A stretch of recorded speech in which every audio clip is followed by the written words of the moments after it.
Hello and welcome to Norwood News. Today is Friday, March 19th, and I'm your host, Krista McDonald. It is great to have you with us as we end another week here in Norwood. Tuesday, the fire department announced that 12-year veteran Jeffrey Capillo was promoted to captain. The department posted this message on their Facebook page. Firefighter Capillo was hired on April 28, 2008, and his abilities as both a skilled firefighter and a proficient paramedic quickly became apparent. Jeff's easygoing attitude and willingness to train drew many new firefighters to him, which helped him thrive in his role as lieutenant, which he was promoted to on April 19, 2016. While serving as lieutenant, Jeff was awarded the Medal of Valor for his role in rescuing 2 victims from a structure fire on Norwest Drive. Also as lieutenant, Jeff served as the head of the department's fire engine committee and volunteered countless hours to help build one of the finest engines to serve the town of Norwood. For a short time, Lieutenant Capillo also served as the acting captain on Group 4 before being promoted to their shift commander full-time in October. Congrats, Captain Capillo, on your promotion. The Juice Bar, a very popular spot in South Norwood, opened its second location in Norwood this week. Moving into the store that was formerly Spot, the Juice Bar will now be serving up all their popular juices and smoothies in the center of town. Brian Boudreau was there for Wednesday's highly anticipated opening. The Juice Bar has been a staple in South Norwood for years. They are known for their delicious smoothies, juices, and foods with nothing but the freshest ingredients. After so much success in their original location, they have opened up a second location here behind me. After a long process, owner Marcielli Pastorio is excited for it to finally be open. Hi, I'm Marcy, owner of the Juice Bar here in Norwood. Welcome to our second location. I started the negotiation with the previous owner last year. So we were supposed to get it last year in April. COVID hit, everything hit, so we waited and waited. And finally January came and we got the spot. So it has been quite a ride. Everything was made purposely.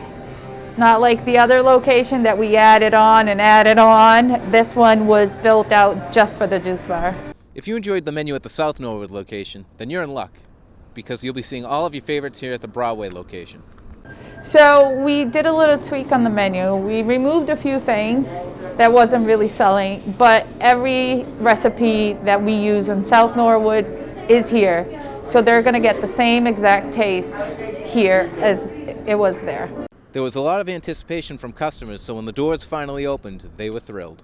I think it's more convenient for everyone. It's like easier to get to and get around. It's in the middle of town, so it's pretty convenient for everyone, I think, yeah. Pastorio attributes most of her success to the community of Norwood. It's a community place. It's where the town embraced me, embraced the Juice Bar, and it was just exciting to build for Norwood. So it's very personal. It's very there's a lot of love involved, and I mean, just it's here. It's for Norwood, and it's our Juice Bar. And now the Norwood community is lucky enough to have 2 spots for the freshest juices and smoothies. Well, I'm going to enjoy this smoothie. For Norwood News, I'm Brian Boudreau. Kristen? Looks awesome. Cannot wait to head down there and check it out. Stay tuned after this break for some updates from the Rec Department and the Senior Center.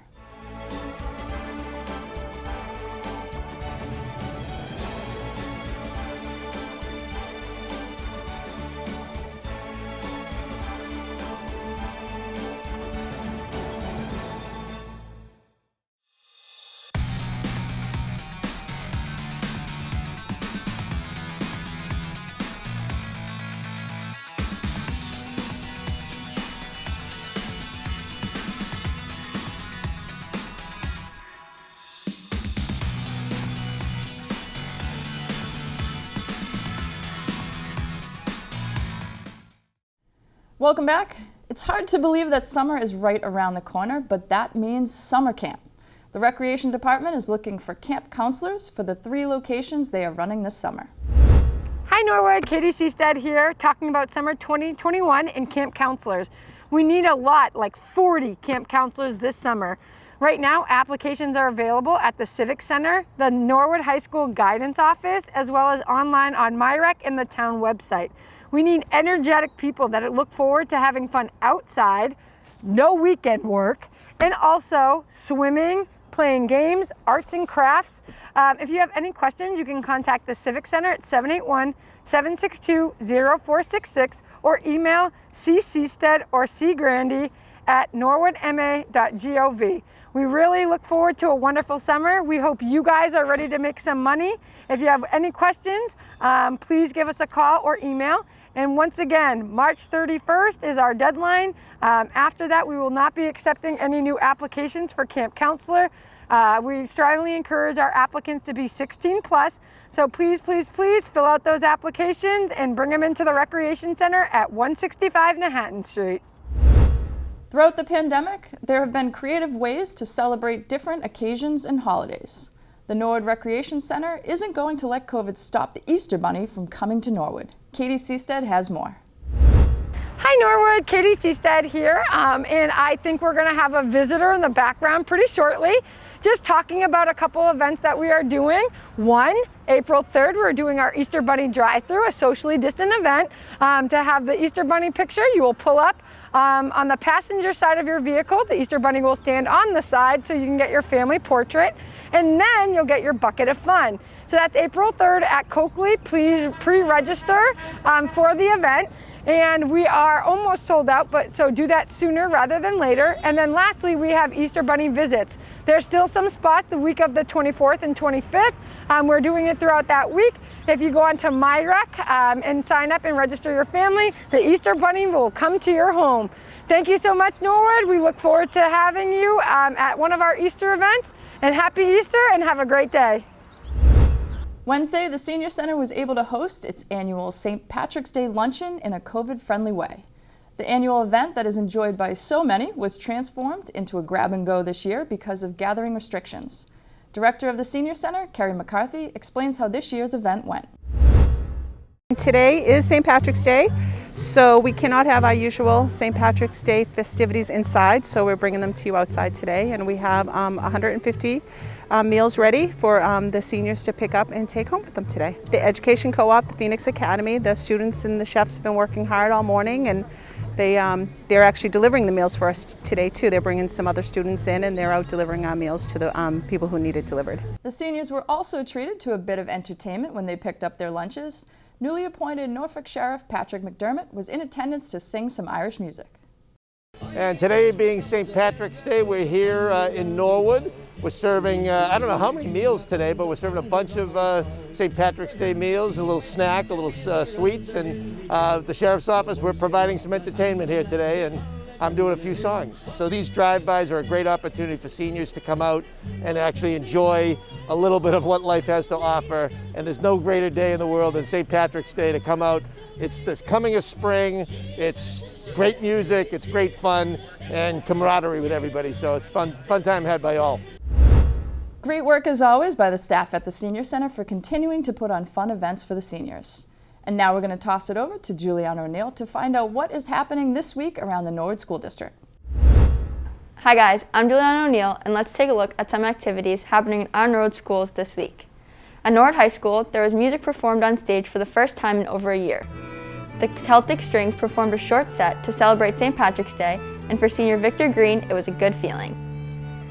This is the first time I've had to play on stage since, I believe, our winter concert last year. Feels great. I mean, I love playing St. Patrick's Day music, and I was disappointed that we couldn't do it last year, so I'm happy to get the opportunity. Victor hasn't performed with dancers before, and it's all about the tempo. I've learned a lot. I've learned it's really fast, and the rhythm structure, and just most of the notes are different from what you'd hear in a traditional like classical ensemble like our orchestra. So it's fun to be able to play fast and be able to play with some different instruments. There have been challenges this year for elementary orchestra teacher Amy Bedard, but she made music happen and also wanted her students to have the opportunity to play with dancers. Well, the younger students at the elementary school I've been teaching remotely, but the Celtic Strings I've been coming to the high school, and we've been rehearsing after school once a week. It's safe to play stringed instruments in the building as long as we're 6 feet apart, so we've been able to play, and the kids were excited to play. And I also wanted them to have a chance to play with step dancers and learn how that works with performing while people dance in front of you. It's a new experience for them. Seniors Heather Begg and Sophia D'Annunzio were also on stage, and joining them were Irish step dancers and sisters Nora and Bridget Kidd. Nora is a 4th grader at the Cleveland, and Bridget is in 7th grade at the Coakley. The video was shared to the entire school staff on Wednesday to help celebrate St. Patrick's Day. It's great to see our elementary, middle, and high school students performing together.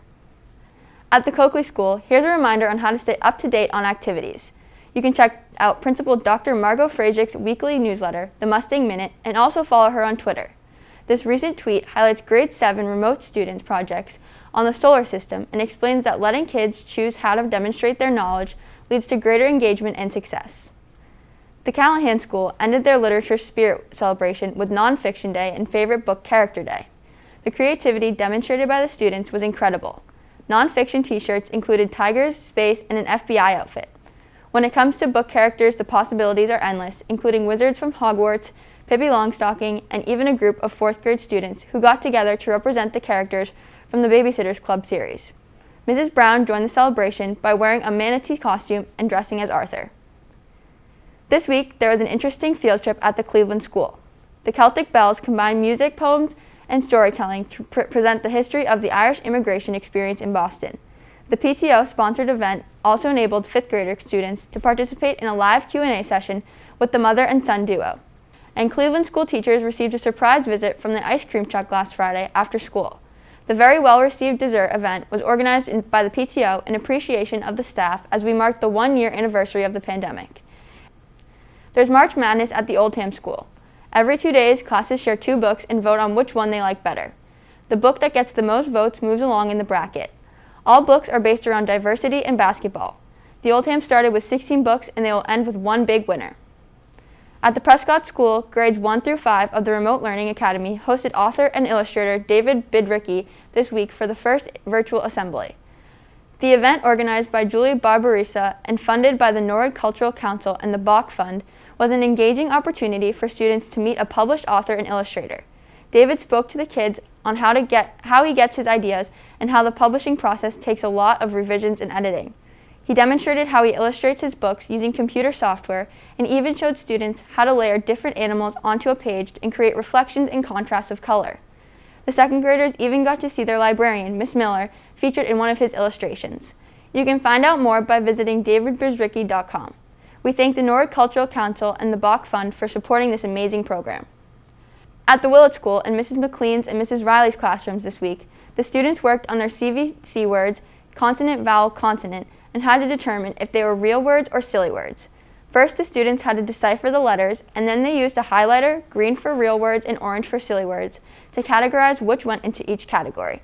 Highlighters always make an exercise more appealing to children. Next, the children wrote the words in the correct column. Students had the opportunity to read the word again and write it on the big chart pad in front of the classroom. Some words are challenging because knack sounds like Big Mac, but knack is not a word, at least the way this was spelled, N-A-K. Extended Day is excited to announce their April Vacation Week offerings. This week, Extended Day will host a tropical staycation for their students. The program runs 8:30 to 4:30 from Tuesday the 20th through Friday the 23rd. Programming is open to students in kindergarten through 5th grade. There are plenty of arts and crafts, science experiments, and physical recreation and games, as well as time for outdoor and indoor free play. Please inquire with Extended Day if you would like to enroll your child. Registration opens online Friday, March 19th.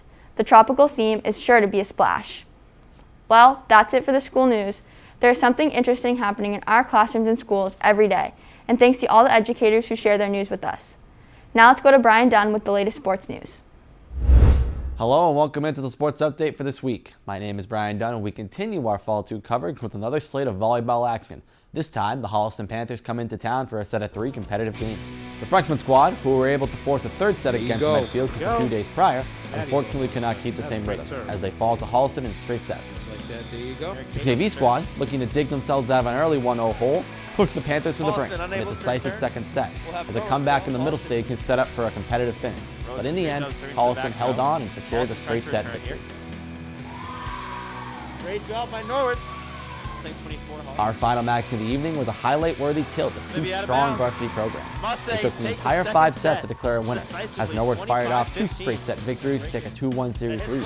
Almost every set was decided within a 5-point margin, but ultimately, Holliston was resilient and secured the 3-level sweep and defeated the Mustangs 3 sets to 2. Just outside. More volleyball coverage on the way next week as they take on our neighboring Westwood. But before that, we have football and track in action this weekend. The freshman football team are here at Murrayfield to take on Medfield, and track and field will host action Saturday morning. Varsity football will travel to Medfield for their season opener Saturday as well. We'll have a recap of it all next week on another edition of Sports Update. Before I leave you this week, though, here's an update from the latest surrounding NHS alumni Pat Forrest. Pat was one leg of the distance medley relay team that placed 5th in the country, 5th in the DMR National Championship race with a time of 9:27.67. So an incredible finish to a championship caliber season. Well done, Pat, and the rest of the athletes.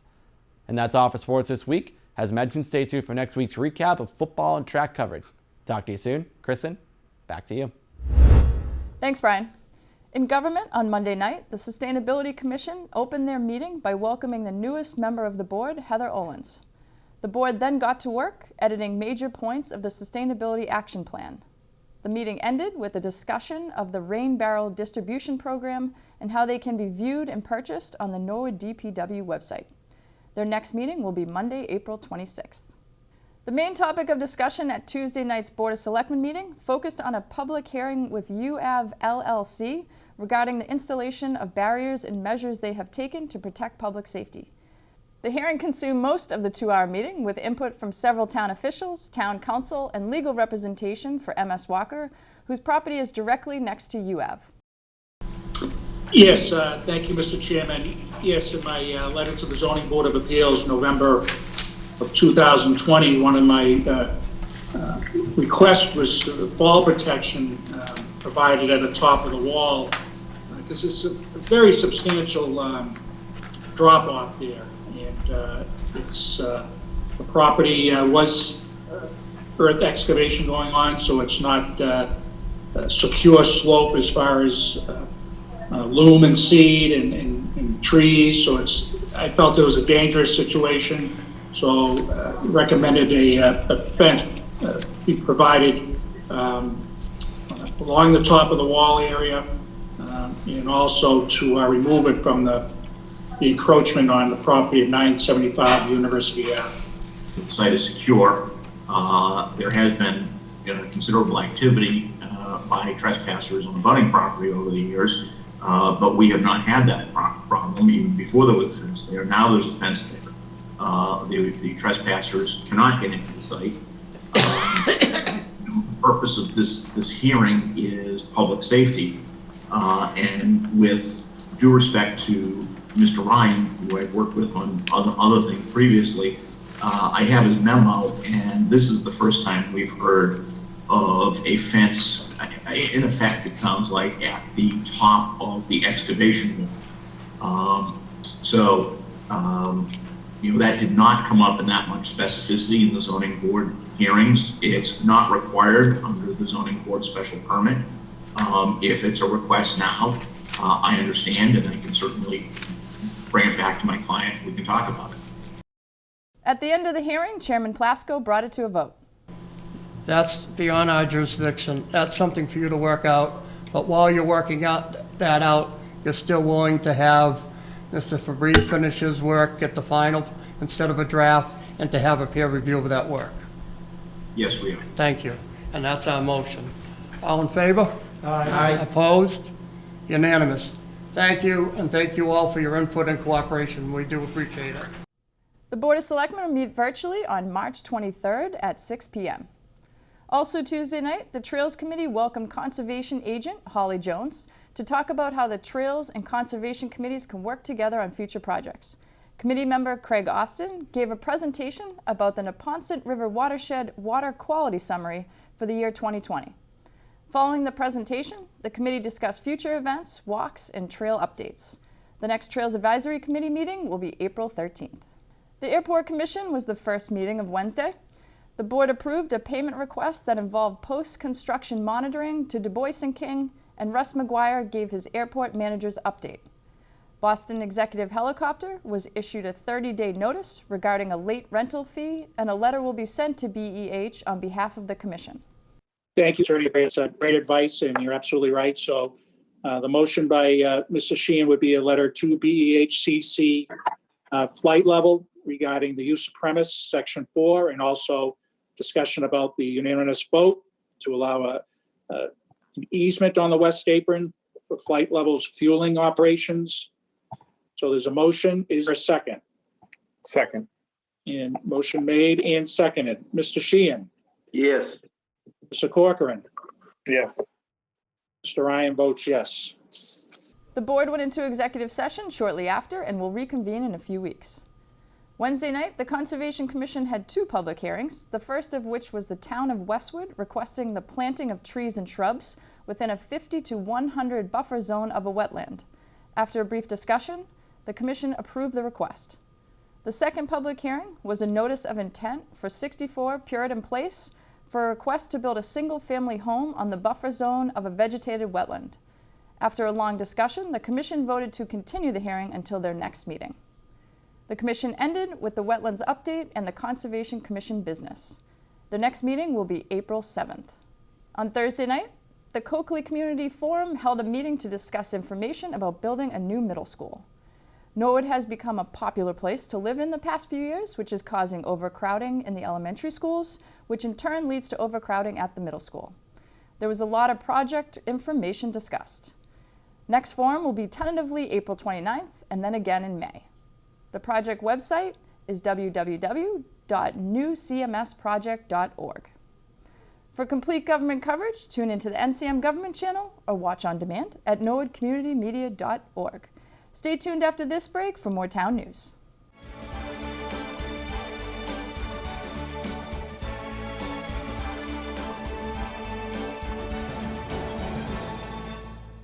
The Norwood League of Women Voters invites you to tune in to our Candidates Forum on Monday, March 22nd at 7 p.m. We are once again proud to partner with Norwood Community Media to bring you this live event right in the comfort of your own homes.